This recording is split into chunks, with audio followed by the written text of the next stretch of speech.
Le petit salon de la mairie du 11e arrondissement baigne dans une lumière douce de cette fin d'après-midi de septembre. Les murs simples, peints en blanc cassé, respirent cette authenticité que recherchait Mirella. Elle a choisi ce lieu exprès, près de République, loin des dorures du 16e arrondissement qu'affectionne la bourgeoisie parisienne. Debout devant le miroir ancien, elle ajuste les plis délicats de sa robe vintage couleur ivoire. Cette robe trouvée dans une friperie de Belleville raconte une histoire, comme elle les aime. Ses mains tremblent légèrement. Dans quelques minutes, elle épousera Adrien, l'homme qu'elle aime depuis leur rencontre sous la pluie il y a 3 ans. Son cœur bat si fort qu'elle l'entend résonner dans ses oreilles. La porte s'ouvre brutalement. Sa mère, Sylviane, fait irruption comme une tempête, suivie d'Élodie qui traîne des pieds. Toutes deux portent encore la contrariété du trajet en métro depuis Montreuil. « On a eu un mal fou à trouver », lance Sylviane en observant les murs dépouillés. « Tu pouvais pas choisir quelque chose de plus convenable ?»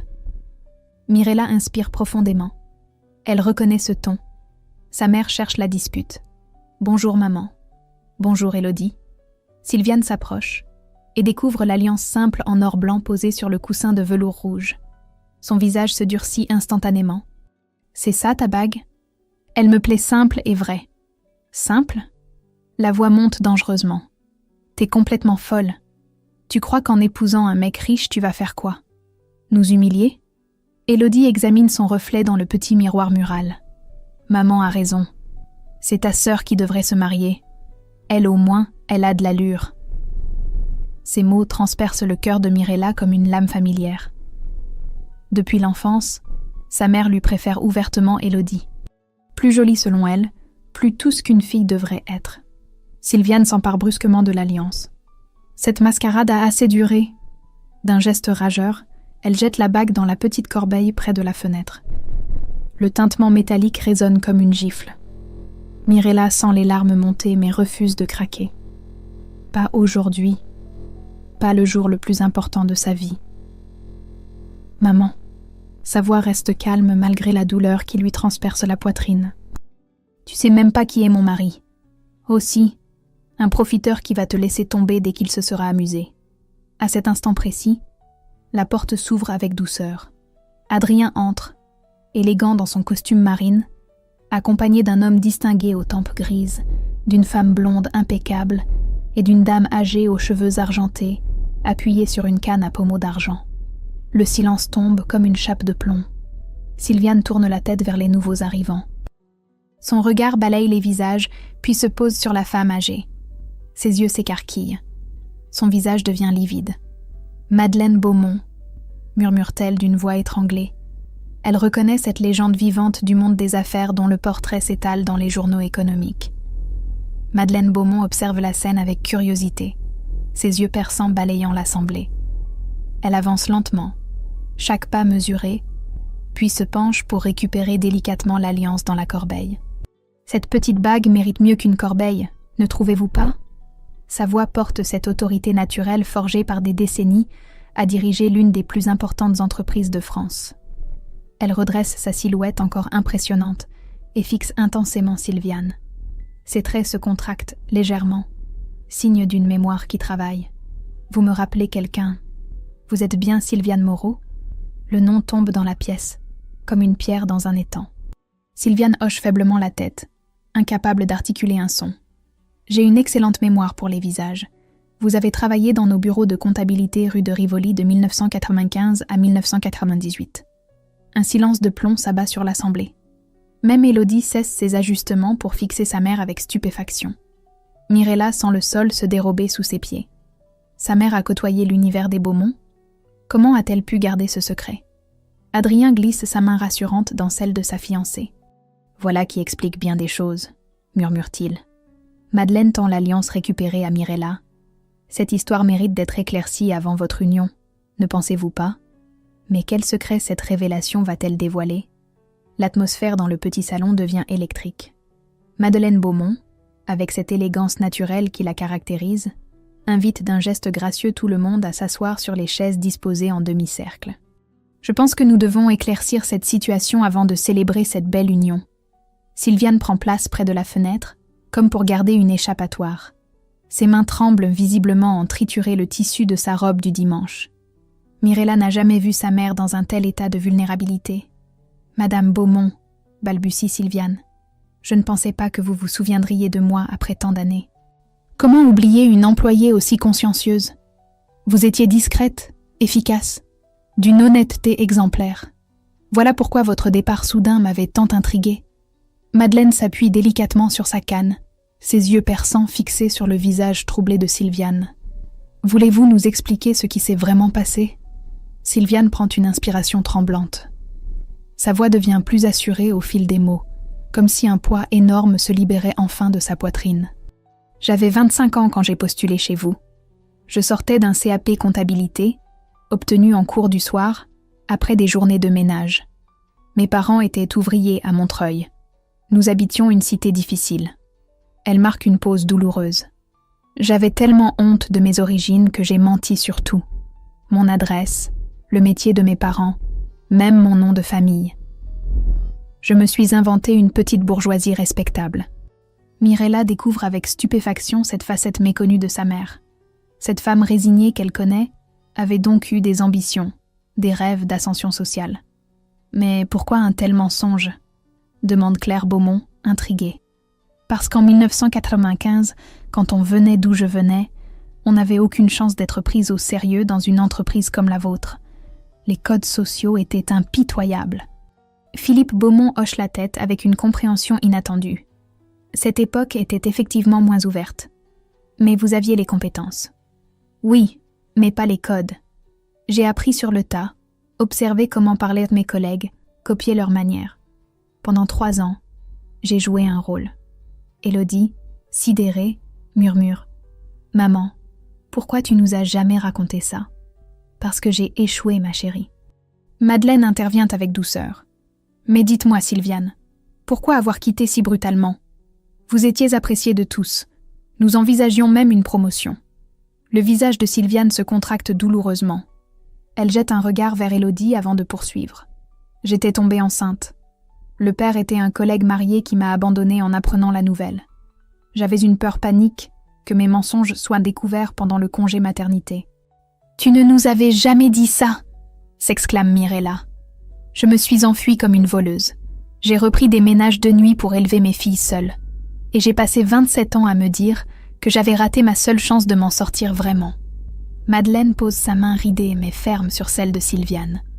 Si vous étiez revenu nous expliquer votre situation, nous aurions trouvé une solution. L'honnêteté a toujours primé sur les origines dans mon entreprise. Je n'ai jamais osé. J'avais trop honte, trop peur. Sylviane se tourne vers sa fille aînée, les yeux brillants de larmes contenues. Mirella, quand j'ai vu que tu tombais amoureuse d'un homme de ce milieu, j'ai revu tous mes échecs. J'ai eu une peur terrible que tu vives ce que j'ai vécu, que tu sois utilisée puis abandonnée.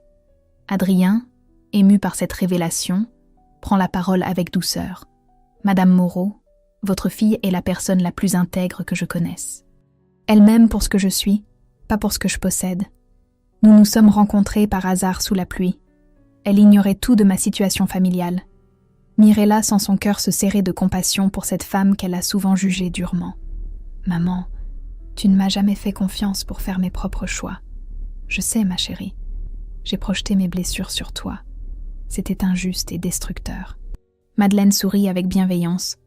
Voilà exactement le genre de conversation qui aurait dû avoir lieu bien plus tôt. Les malentendus familiaux causent tant de souffrances inutiles. Élodie s'approche de sa mère. « Maman, j'aurais aimé connaître cette version courageuse de toi. Tu t'es battue pour nous donner mieux. » L'atmosphère s'apaise progressivement. Madeleine reprend l'alliance et l'attend à Mirella. Cette bague reprend enfin sa vraie place, n'est-ce pas? Mais cette réconciliation naissante suffira-t-elle à apaiser des années de incompréhension? L'émotion palpable qui règne dans le salon continue de transformer l'atmosphère. Madeleine Beaumont, témoin de tant de réconciliation familiale au cours de sa longue existence, guide cette conversation avec la sagesse de ses 78 années. « Sylviane, dit-elle d'une voix maternelle, j'ai dirigé mon entreprise pendant 50 années. J'ai appris que les personnes les plus précieuses ne sont pas celles qui naissent avec des privilèges, mais celles qui se battent pour s'élever avec intégrité. Elle observe chaque visage présent avec bienveillance, s'attardant sur Mirella et Adrien. Votre fille et mon petit-fils ont trouvé quelque chose de rare. Un amour authentique qui transcende les différences sociales. Cet amour mérite notre respect, pas nos craintes du passé. Sylviane essuie délicatement ses larmes avec le mouchoir qu'Élodie lui tend. Ses épaules se détendent visiblement, comme si un poids énorme venait de glisser de ses bras fatigués par tant d'années de lutte silencieuse.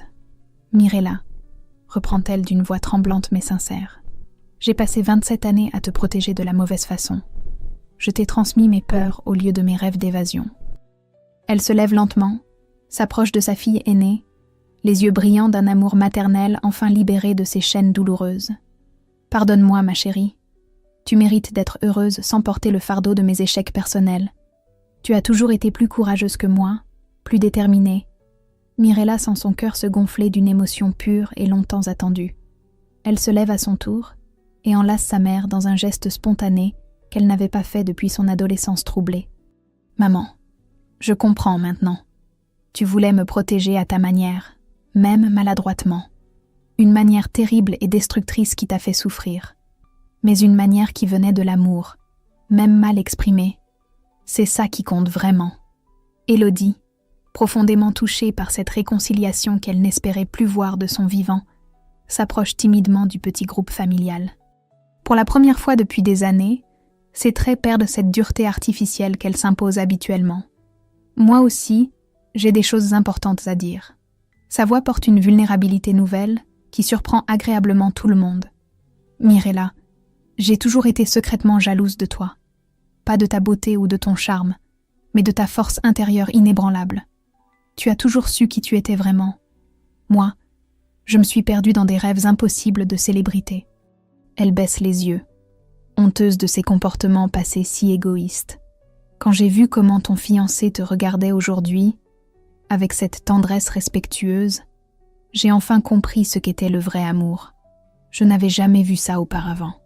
Adrien, profondément ému par cette authenticité familiale inattendue, serre doucement la main de sa fiancée. Élodie a raison. L'amour véritable se reconnaît facilement. Il donne envie de devenir meilleur, pas de paraître différent ou supérieur.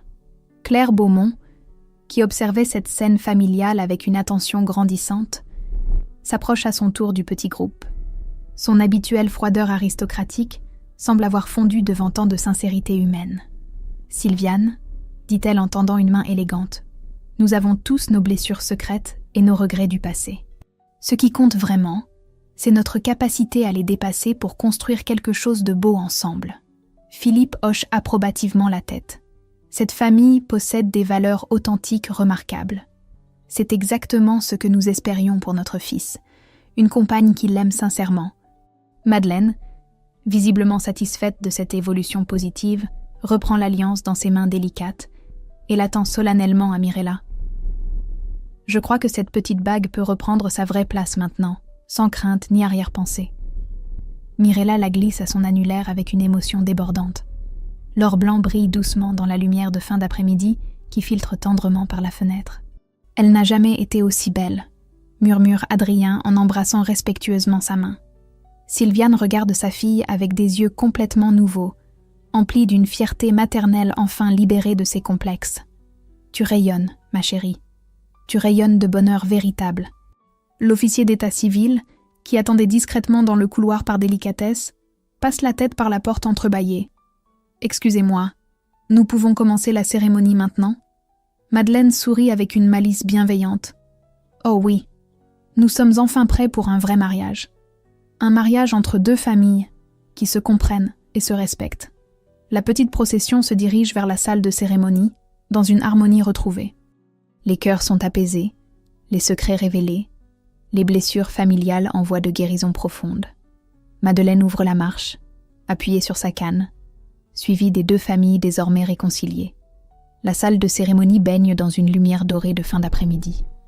Simple et élégante, avec ses boiseries claires et ses chaises disposées face à un bureau d'époque, elle respire cette authenticité chère au cœur de Mirella.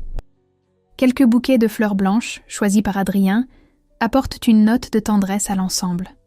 L'officier d'état civil, Un homme d'une 50aine d'années aux tempes grises sourit chaleureusement en voyant l'assemblée prendre place. Il a l'habitude des mariages tendus, mais sent immédiatement que cette cérémonie sera différente, empreinte d'une émotion particulière. Mesdames et messieurs, nous célébrons aujourd'hui l'union de Mirella et Adrien. Sa voix porte une solennité respectueuse qui impose naturellement le silence dans l'assistance. Mirella et Adrien se font face, les mains jointes, émotion à fleur de peau, après toutes ces révélations familiales qui ont précédé ce moment.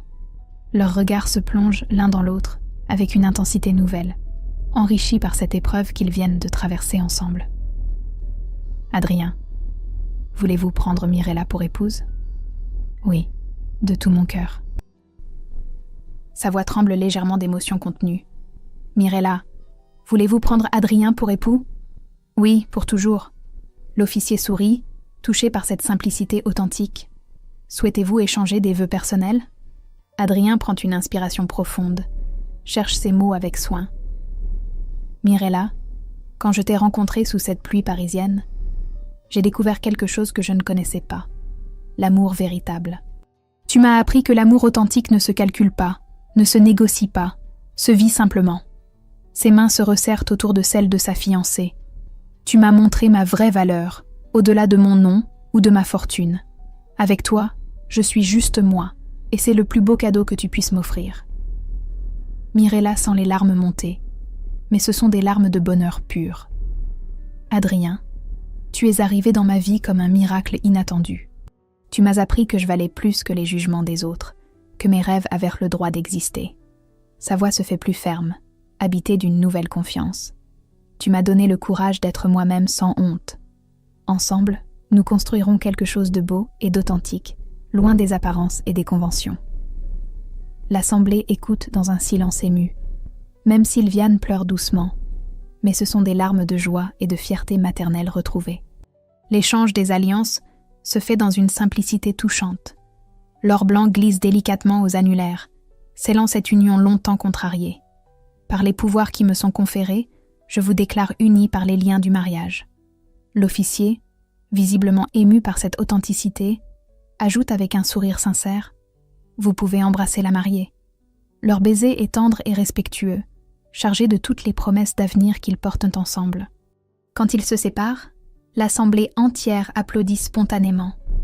Madeleine murmure à l'oreille de Claire « Voilà ce que j'appelle un vrai mariage, fondé sur l'amour et la compréhension. » Sylviane s'approche de sa fille, l'enlace tendrement. « Sois heureuse, mon petit cœur. Tu l'as bien mérité après toutes ces années difficiles. » Élodie ajuste affectueusement la robe de sa sœur. « Tu es magnifique, Mirella, rayonnante de bonheur. » Philippe Beaumont serre la main de son nouveau gendre. « Prenez soin l'un de l'autre. C'est le secret des unions durables. » Les félicitations fusent dans une atmosphère détendue. Les deux familles, si différentes quelques heures plus tôt, se mélangent naturellement. Les barrières sociales semblent s'être dissoutes dans cette émotion partagée. Adrien glisse à l'oreille de sa nouvelle épouse. « Comment te sens-tu, Madame Beaumont ?» Mirella sourit, le cœur léger pour la première fois depuis des années, comme si ma vraie vie commençait enfin. Mais cette union marquera-t-elle vraiment le début d'une nouvelle harmonie familiale ? En sortant de la mairie sous les applaudissements, le jeune couple découvre un Paris baigné de lumière dorée. L'avenir s'ouvre devant eux, riche de promesses et de projets communs. « Prête pour l'aventure ?» demande Adrien en serrant sa main. « Avec toi, je suis prête à tout. » 3 semaines après le mariage, l'appartement du Marais que Mirella et Adrien ont choisi ensemble résonne de rires et de conversations animées. Ce samedi après-midi, ils reçoivent leur famille pour un déjeuner dominical, nouvelle tradition qu'ils souhaitent instaurer. Mirella s'active dans la cuisine moderne, préparant un pot-au-feu traditionnel que sa grand-mère lui avait appris autrefois. Ses gestes sont sûrs, sereins. Pour la première fois depuis des années, elle se sent pleinement à sa place. « Tu as besoin d'aide ?» propose Adrien en nouant un tablier autour de sa taille. « Non, regarde plutôt comme je me débrouille. » Elle sourit, rayonnante dans cette cuisine qu'elle a aménagée selon ses goûts simples mais chaleureux. Les placards en bois clair, les carreaux de métro blanc, les plantes vertes qui donnent vie à l'ensemble. La sonnette retentit. Sylviane arrive la première, portant une tarte aux pommes encore tiède. Son visage a retrouvé une sérénité que Mirella n'avait pas vue depuis l'enfance. « J'ai suivi la recette de ta grand-mère », annonce-t-elle fièrement. « Tu te souviens comme tu aimais ça, petite ?»« Maman, c'est parfait. Merci. » Elles s'embrassent naturellement, sans cette tension habituelle qui empoisonnait leur relation. Ces 3 semaines de conversation apaisée ont permis de reconstruire progressivement un lien maternel authentique. Élodie arrive peu après, visiblement épanouie. Elle porte une robe simple mais élégante qu'elle a confectionnée elle-même. « Les nouvelles sont excellentes », annonce-t-elle en retirant son manteau. « J'ai été acceptée dans la formation de styliste que je convoitais. Je commence lundi prochain. » Adrien la félicite chaleureusement. « C'est formidable. Tu vas enfin pouvoir exprimer ta créativité. » « Oui, et surtout faire quelque chose qui me correspond vraiment. Fini les castings humiliants et les rêves impossibles. » Les parents d'Adrien arrivent à leur tour, accompagnés de Madeleine qui semble avoir retrouvé une partie de sa vivacité d'esprit. Les moments de confusion se font plus rares, depuis que la pression familiale s'est apaisée. « Cette odeur de pot-au-feu me rappelle mon enfance », s'exclame Madeleine en respirant profondément. Ma mère préparait le même les dimanches d'hiver. Claire Beaumont tend un bouquet de pivoine blanche à Mirella, pour remercier notre nouvelle belle-fille de rassembler nos familles si naturellement. Le déjeuner se déroule dans une atmosphère détendue. Les conversations s'entrecroisent, sans jamais devenir tendues. Philippe raconte des anecdotes de l'entreprise familiale. Sylviane parle de son nouveau travail à mi-temps chez un fleuriste du quartier. Élodie décrit avec passion ses projets de création. « Au fait, » dit Mirella en servant le fromage, « j'ai quelque chose à vous annoncer. » Tous les regards convergent vers elle. Son visage rayonne d'un bonheur particulier. « J'ai démissionné de mon poste d'assistante comptable hier. »« Pour faire quoi ?» demande Sylviane avec une inquiétude maternelle. « Pour créer mon association d'aide à la réinsertion professionnelle pour femmes. Le projet que je mûris depuis des mois. » Adrien prend sa main avec tendresse. « Nous avons trouvé des locaux parfaits près de République. Mirella dirigera tout, je ne ferai que l'accompagner financièrement au démarrage. » Madeleine frappe sa canne sur le parquet avec satisfaction. Voilà une excellente initiative. Cette petite a de la suite dans les idées. Sylviane observe sa fille avec un respect nouveau. « Tu réalises enfin ton rêve d'aider les autres. Je suis fière de toi, ma chérie. En fait, maman, j'aimerais te proposer quelque chose. Voudrais-tu être ma coordinatrice ? Ton expérience de la difficulté et ta connaissance du terrain seraient précieuses. » Les yeux de Sylviane s'embuent d'émotion. Après tant d'années à se sentir inutile, sa fille lui offre une chance de donner du sens à son existence. « Daï, tu es sûre de vouloir travailler avec ta vieille mère ? » ?»« Certaine. Qui mieux que toi peut comprendre les femmes que nous aiderons ? » Philippe lève son verre de vin. À cette belle initiative familiale. Tout le monde trinque dans une ambiance chaleureuse. Les rancunes du passé semblent définitivement enterrées. Plus tard, sur la terrasse qui surplombe les toits du Marais, Mirella et Adrien savourent ces instants de bonheur simple. « Tu es heureuse ?» demande-t-il en l'entourant de ses bras. « Plus que je ne l'ai jamais été. J'ai l'impression que ma vraie vie commence enfin. Notre vraie vie à nous deux. Le soleil commence à décliner sur Paris. Dans quelques mois, l'association ouvrira ses portes. Les projets se concrétisent, les familles se rapprochent. L'avenir s'annonce radieux. Dis-moi, murmure Adrien, tu regrettes parfois notre rencontre sous la pluie ? Jamais. C'était le plus beau hasard de ma vie. 2 mois plus tard, les locaux de l'association Nouveau Départ bourdonnent d'activité dans une ancienne librairie rénovée de la rue de la Roquette. Mirella a transformé cet espace avec goût. Murs blancs égayés de plantes vertes, bureaux en bois clair, coins café accueillants, où les femmes peuvent se détendre entre les entretiens. Ce matin de novembre, Mirella reçoit sa 10e bénéficiaire de la semaine. Sandra, 42 ans, femme de ménage depuis 15 années, rêve de reprendre des études pour devenir aide-soignante. « J'ai peur d'être trop vieille pour recommencer », confie Sandra en triturant nerveusement ses mains. Mirella la regarde avec bienveillance, reconnaissant dans ses yeux inquiets ses propres doutes d'autrefois. « Sandra, l'âge n'est jamais un obstacle quand on a la motivation. Racontez-moi votre parcours. » Pendant que sa fille mène cet entretien, Sylviane accueille une nouvelle arrivante dans l'espace d'attente. Depuis qu'elle travaille comme coordinatrice, elle a retrouvé une dignité et un sens à sa vie qu'elle croyait perdue à jamais. « Madame Martin ? Je suis Sylviane, nous nous sommes parlé au téléphone. Voulez-vous un café en attendant ? » Sa voix porte maintenant une assurance tranquille. Elle qui a tant souffert de précarité comprend instinctivement les besoins de ces femmes en reconversion. L'association fonctionne remarquablement bien. En 2 mois, 15 femmes ont bénéficié d'un accompagnement complet. Remise en confiance, bilan de compétences, aide à la recherche de formation ou d'emploi. Les premiers résultats sont encourageants. Vers midi, Adrien passe prendre des nouvelles, comme il le fait discrètement chaque semaine. Il observe avec fierté sa femme dans son élément naturel. « Comment se passe ta matinée ?» Sandra vient de décider de s'inscrire à la formation d'aide-soignante. C'est notre 6e succès ce mois-ci. Son visage rayonne de cette satisfaction profonde que procure l'accomplissement d'une mission utile. « Et ta mère ?» Formidable. Les femmes l'adorent. Elle a cette capacité à les mettre en confiance immédiatement. Sylviane les rejoint, tenant un dossier à la main. « Mirella, Madame Dubois voudrait te voir. Elle a trouvé un emploi grâce à nos conseils en présentation. Elle tenait à te remercier personnellement. Ces moments de reconnaissance touchent Mihek Mirella au cœur. Voir ces femmes reprendre confiance, retrouver espoir, se construire un avenir meilleur, donne un sens profond à ces journées. L'après-midi, pendant que Sylviane s'occupe des rendez-vous administratifs, Mirella et Adrien font le point sur les finances dans le petit bureau arrière.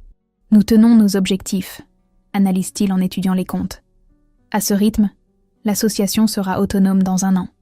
Tu ne regrettes pas cet investissement ? Au contraire, je n'ai jamais vu d'argent mieux utilisé. Tu transformes vraiment des vies. » Mirella range les dossiers avec satisfaction. Cet équilibre entre vie professionnelle épanouissante et vie de couple harmonieuse lui convient parfaitement. Au fait, Élodie passe ce soir ? Oui, elle veut nous montrer ses premières créations. Paraît qu'elle a trouvé sa voie. Le soir venu, dans leur appartement du Marais, Élodie déballe fièrement ses premières réalisations. Robe simple mais élégante, aux coupes flatteuses, pour toutes les morphologies. Mon projet, explique-t-elle avec passion, c'est de créer des vêtements accessibles pour femmes actives. Fini les fringues hors de prix ou les trucs moches. Madeleine, invitée pour le dîner, examine attentivement les créations de la jeune femme. Excellent concept. Dans mon époque, nous n'avions pas ce choix. Bravo, ma petite. Sylviane observe ses 2 filles avec une fierté maternelle évidente. L'une aide les femmes à se reconstruire professionnellement, l'autre crée des vêtements pour les valoriser. Ces filles réalisent ce qu'elle n'a jamais osé entreprendre. « Mes filles font honneur à la famille », murmure-t-elle à Madeleine. Elles tiennent leur courage de leur mère. Ne l'oubliez jamais. Pendant le repas, chacun raconte ses petites victoires quotidiennes. Adrien gère l'entreprise familiale avec plus de sérénité depuis qu'il a trouvé l'équilibre personnel. Madeleine profite de ces moments de lucidité pour transmettre son expérience. « Vous savez, » dit-elle en regardant le jeune couple, « construire quelque chose ensemble, c'est le secret du bonheur durable. Vous avez trouvé votre voie. » Plus tard, seuls sur leur terrasse, Mirella et Adrien savourent cette harmonie familiale retrouvée. « Tu sais ce qui me rend le plus heureuse ? Dis-moi. Voir ma mère épanouie. Elle a retrouvé sa dignité grâce à ce travail. Et Élodie sa créativité. Tu as réconcilié ta famille avec ses rêves. Nous avons réconcilié nos familles. C'est notre œuvre commune. Cette sérénité familiale résistera-t-elle aux épreuves inévitables de la vie ? 6 mois après l'ouverture de l'association. Le succès dépasse toutes les espérances de Mirella, mais ce triomphe professionnel commence à peser sur sa vie de couple. Ce soir de mai, elle rentre une fois de plus vers 22h, épuisée par une journée chargée de 15 entretiens successifs. Adrien l'attend dans le salon. Un dîner refroidi sur la table qu'il a dressé avec soin. Des bougies se sont consumées dans leur chandelier, témoin silencieux d'une soirée romantique manquée. « Excuse-moi, chérie. Madame le maire avait besoin d'aide pour son dossier de formation. Je ne pouvais pas la laisser partir sans solution. » Sa voix porte cette fatigue que procurent les journées trop remplies. Adrien souffle les bougies éteintes avec un geste las. Depuis plusieurs semaines, leur dîner en tête-à-tête se transforme systématiquement en plateau télé solitaire. C'est la 4e fois cette semaine, Mirella. Je sais, mais tu comprends l'importance de ce travail. Ces femmes comptent sur moi. Et moi je compte aussi, non ? Le ton monte légèrement, chose rarissime entre eux. Cette tension couvait depuis des jours, sans qu'ils osent l'aborder franchement. Mirella s'assoit lourdement sur le canapé, retire ses chaussures douloureuses. Bien sûr que tu comptes. Mais tu as ton entreprise, tes responsabilités. Tu devrais comprendre. Justement, moi j'arrive à préserver nos moments ensemble. Toi, tu es complètement absorbé par ton association. Ces mots résonnent comme un reproche inattendu dans leur histoire jusque-là harmonieuse. Tu me reproches de réussir ? Je te reproche de m'oublier au passage. Mirella sent une pointe d'irritation monter. Elle qui se donne corps et âme pour aider d'autres femmes ne s'attendait pas à ce que son mari lui fasse ce genre de reproche. Adrien, ce projet, c'est notre projet. Tu m'as encouragé dès le début. Oui, mais je n'imaginais pas que tu y consacrerais toute ta vie au détriment de la nôtre. Le silence s'installe entre eux, lourd de non-dits accumulés. Pour la première fois depuis leur mariage, ils ne trouvaient pas les mots pour se comprendre. Le lendemain matin, l'atmosphère reste tendue pendant le petit déjeuner. Chacun lit son journal sans parler, évitant les regards. Cette froideur inhabituelle pèse sur leurs gestes quotidiens. À l'association, Sylviane remarque immédiatement l'humeur sombre de sa fille. « Tout va bien, ma chérie. Tu as l'air préoccupée. Adrien trouve que je travaille trop. Il dit que je le néglige. » Sylviane pose sa main maternelle sur l'épaule de Mirella. « Il n'a peut-être pas complètement tort. Depuis 2 mois, tu ne parles plus que de l'association. Toi aussi, tu me reproches mon engagement ? Non, je suis fière de toi. Mais attention à ne pas reproduire les erreurs de ta mère. J'ai sacrifié ma vie personnelle à mes peurs professionnelles. Toi, tu risques de sacrifier ton couple à tes ambitions généreuses. » Cette observation fait réfléchir Mirella. Dans son élan pour aider les autres, perd-elle de vue l'essentiel ? L'après-midi, un incident vient compliquer la situation. Claire Beaumont téléphone à l'association, inquiète pour son fils. « Mirella, Adrien travaille 15 heures par jour depuis 1 semaine. Il compense votre absence en se noyant dans le travail. Ce n'est bon pour personne. » Ces mots touchent Mirella en plein cœur. Elle réalise que son mari souffre en silence plutôt que d'exprimer ouvertement ses besoins affectifs. Le soir même, elle décide de fermer l'association plus tôt et prépare un dîner surprise. Quand Adrien rentre, il trouve la table dressée, des plats qu'il aime et sa femme qui l'attend avec un sourire d'excuse. « J'ai réfléchi à ce que tu m'as dit hier. »« Mirella ? » ?»« Non, laisse-moi parler. Tu as raison. Je me suis laissée emporter par le succès de l'association. J'ai oublié que notre couple aussi demande du temps et de l'attention. » Adrien s'approche, soulagé de retrouver la femme qu'il aime derrière l'activiste débordé. « Je ne veux pas freiner tes ambitions. Je veux juste ma place dans ta vie. Tu as toute ta place. Et même la première place. » Ils s'enlacent tendrement, retrouvant cette complicité qui fait leur force depuis le début. « Et comment on fait pour équilibrer tout ça ?» demande-t-elle contre son épaule. « Ensemble. On trouve un rythme qui nous convient à tous les deux. » Cette première vraie dispute les a rapprochés, en les obligeant à exprimer leurs besoins respectifs. « Tu sais quoi ?» dit Mirella en le regardant dans les yeux. « Désormais, les mardis et jeudis soirs, c'est sacré. Rien que nous deux. Et les week-ends ? Interdiction de parler boulot le dimanche. » 3 semaines après leur réconciliation. L'équilibre entre vie professionnelle et vie de couple semble retrouvé quand une mauvaise nouvelle vient ébranler leur certitude. Ce matin de juin, Mirella découvre dans son courrier une lettre officielle qui fait s'effondrer ses espoirs. « Adrien, viens vite !» Sa voix tremble en lisant le document administratif. Le subventionnement municipal de l'association vient d'être supprimé suite à des restrictions budgétaires. 40% du financement s'évapore d'un coup. Adrien lit par-dessus son épaule, le visage grave. Combien de temps pouvons-nous tenir sans cette subvention ? 3 mois maximum. Après, il faudra fermer ou licencier maman. Cette perspective la bouleverse. Voir s'effondrer le projet qui donne enfin du sens à sa vie et à celle de sa mère lui semble insurmontable. Sylviane arrive à ce moment précis, remarque immédiatement l'atmosphère tendue. Que se passe-t-il ? Mirella lui tend la lettre avec des gestes tremblants. Sa mère lit attentivement, son visage se décomposant progressivement. « Cela signifie que je vais perdre mon travail. Pas si nous trouvons d'autres financements rapidement. » Mais Mirella sait que trouver des partenaires financiers en 3 mois relève du miracle, surtout pour une jeune association sans renommée établie.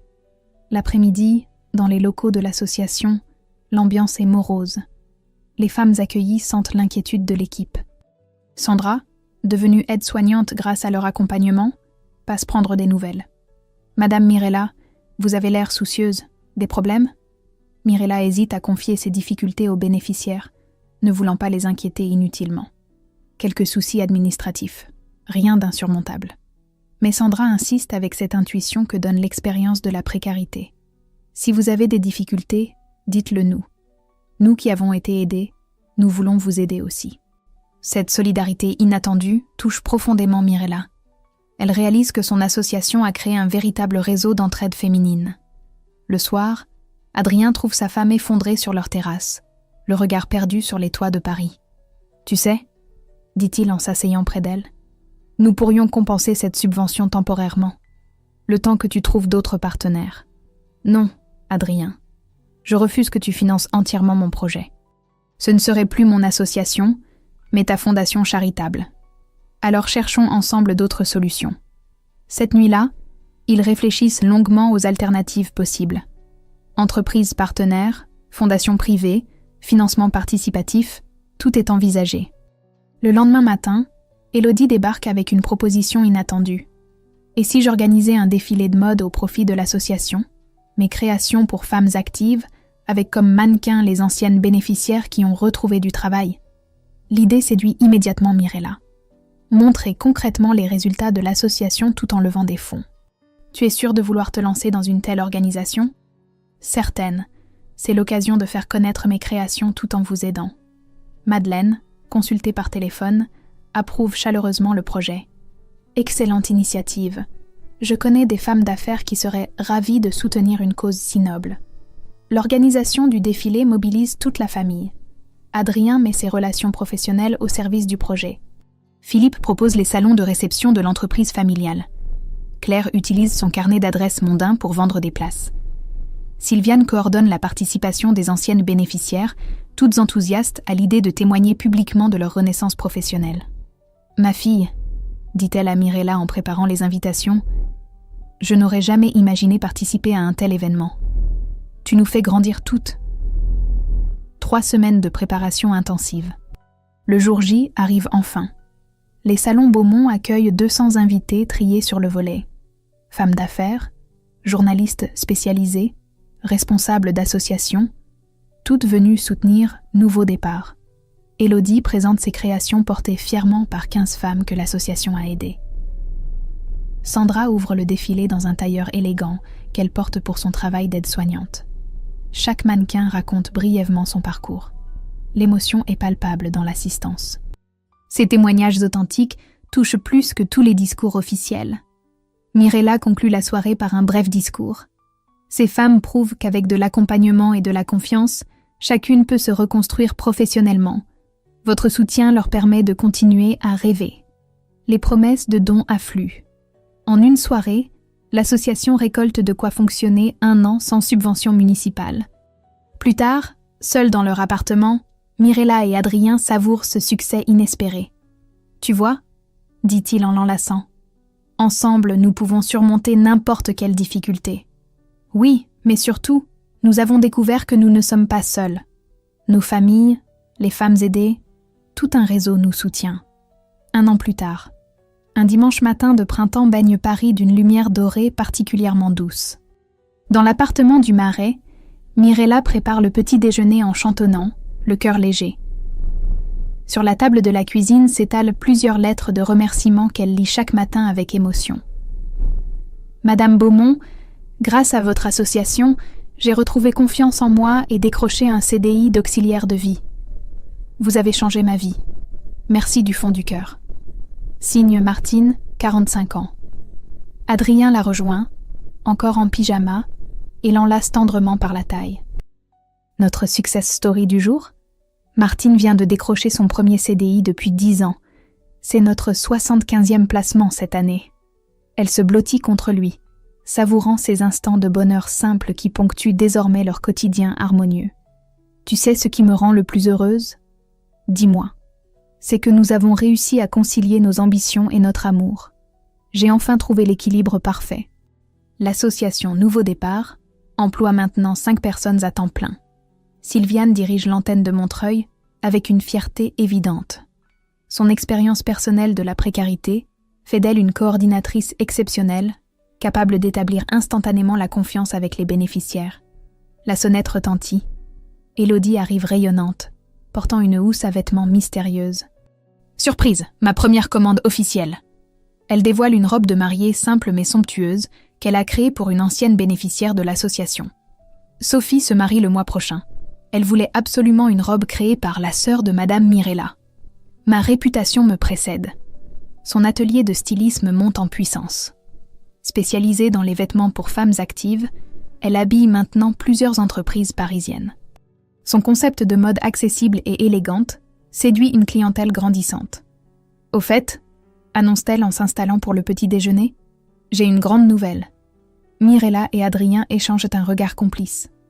Depuis 1 an, chaque dimanche familial apporte son lot de bonnes nouvelles. Je me marie. Quoi ? S'exclame-t-il en chœur. Avec Thomas, mon associé styliste. Nous nous sommes rendus compte que notre collaboration professionnelle cachait des sentiments plus profonds. Elle rayonne d'un bonheur authentique, très différent de l'agitation factice de ces années mannequinat. Cette fois, c'est du vrai amour, comme vous deux. L'après-midi, toute la famille se retrouve chez Madeleine pour le déjeuner dominical devenu traditionnel. Malgré ses 80 ans et ses moments de confusion croissants, elle garde ses instants de lucidité pour ces réunions qu'elle chérit. « Mes enfants, dit-elle en observant la tablée avec satisfaction, regardez ce que vous avez construit ensemble. Philippe et Claire Beaumont se sont naturellement rapprochés de Sylviane. Les barrières sociales ont cédé place à une affection sincère, fondée sur le respect mutuel. Sylviane dirige son antenne mieux que certains cadres que j'ai connus, confie Philippe à qui veut l'entendre. Et Élodie habille mes amis avec un goût parfait, ajoute Claire. Ces filles ont du talent. Pendant le repas, Mirella annonce son projet le plus ambitieux. Nous ouvrons une 3e antenne à Lyon. La demande explose partout en France. Tu ne vas pas t'épuiser à nouveau ? S'inquiète tendrement Adrien. Non, j'ai appris à déléguer. Et surtout, j'ai appris que notre bonheur à deux prime sur tout le reste. Cette leçon, durement acquise lors de leur première dispute, guide maintenant toutes leurs décisions. En fin d'après-midi, sur leur terrasse face au toit parisien, Mirella lit une dernière lettre particulièrement émouvante. « Chère madame, je vous écris de mon nouveau bureau. Grâce à votre accompagnement, j'ai créé ma micro-entreprise de service à domicile. J'emploie maintenant 3 personnes.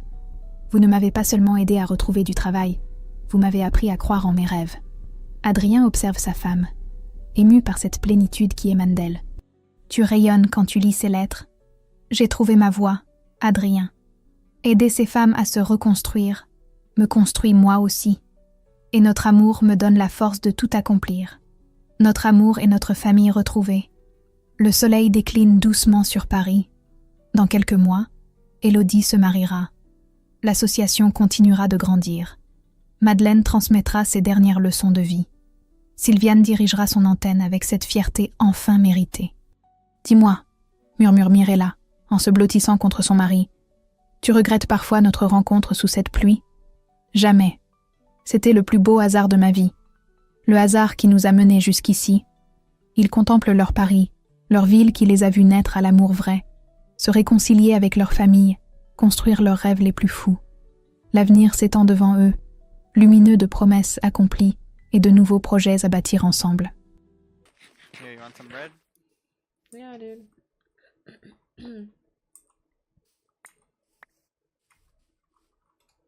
Okay, that's a little too much. I don't want the 2 extra ones that I don't need. What the hell's going on? Why am I alt tabbing? Whoa, dude, there's so much of it here. What? Of Oh, of the yeah. Yeah. Yeah, this is like the second one we've seen of this like weird. No, that's where you find There's a it. freaking Rhyhorn. There's multiple Rhyhorns here. And then the arena. Yeah, there's a lot of this stuff here. The raw silicon.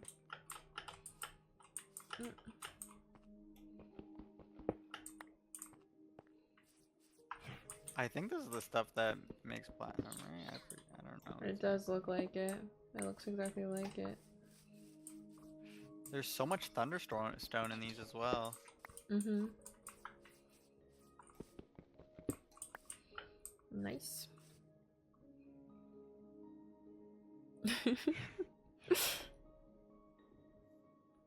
Hi Gigi, how are you? How you been, Stinka?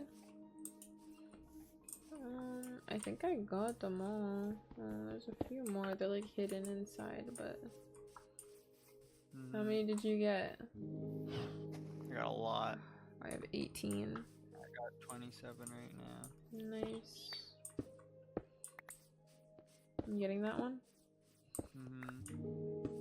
There's one on the other side too. There's a lot of like hidden of the green thunderstone inside these. Like every time I go inside those. Yeah. Would you turn yours into a Voltron? Your Eevee? I don't know. I think maybe because I don't have a very good electric type Pokemon, but I don't know.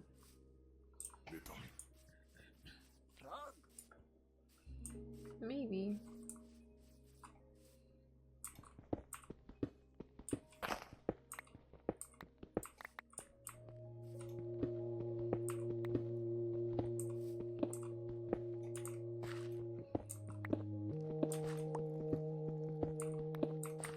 Oh, so many Rhyhorns.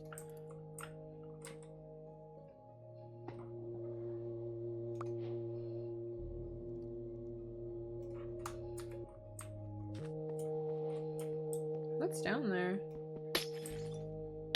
Ow.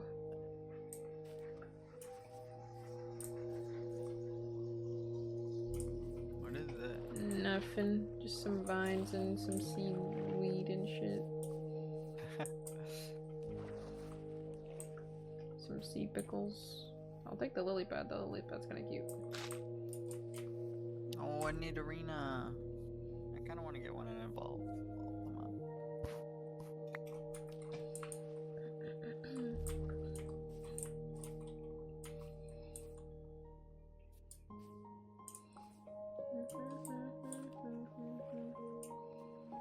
Dang, bro, all my Pokemon are too high levels. How do I get out of here? Where did I come out from?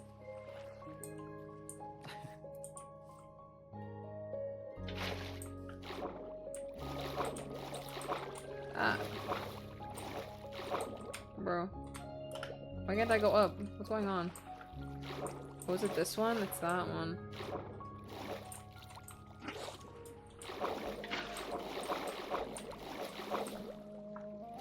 Bro. Why am I struggling? Sheesh. Okay. Let's go home.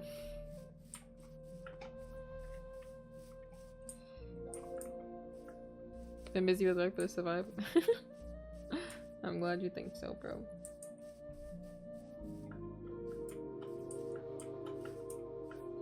I just been chilling.